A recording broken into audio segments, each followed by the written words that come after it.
Ja sam Kristina Moravčić, student sam 4. godine Fakulteta organizacionih nauka i drugi put sam išla na program ovog leta.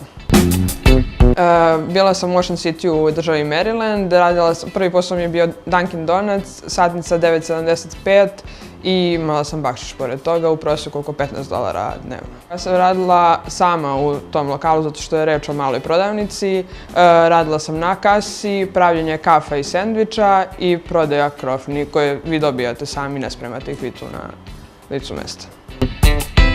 Drugi posao sam radila u Encore restoranu kao server, radila sam prepodnevnim smenama od 7 do 11 ili 12, satnica je 3,63 plus bakšiš koji je u prosjeku bio oko $50-60.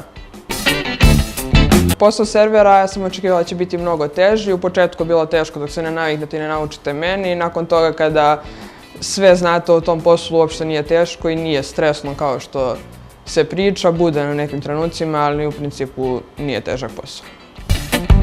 Što se tiče Ocean City, ja sam izabrala to mesto drugi put za redom, zato što nisam želela da idem u Ameriku samo da radim po ceo dan. Ima dosta studenata, dosta poslova, velike mogućnosti za druženje, za izlaske, dosta pubova, tako da postoji šansa da se odmorite nakon napornih dana na poslu. Ove godine sam putovala na zapadnu obalu, San Francisco, Los Angeles, Las Vegas i u povratku u New York opet kao i prethodne godine. Prelepo je sve, stvarno treba obići celu Ameriku, zato planiram možda da idem opet da bih obišla i delove koje nisam stigla da obiđem ove godine.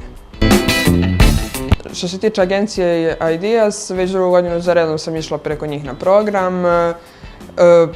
Jako su komunikativni i posvećeni svojim studentima i to je jedan razlog zašto sam opet izabrala njih, prijateljska atmosfera u agenciji. Također uvijek se trude da preporuče dobre lokacije i poslove svojim studentima.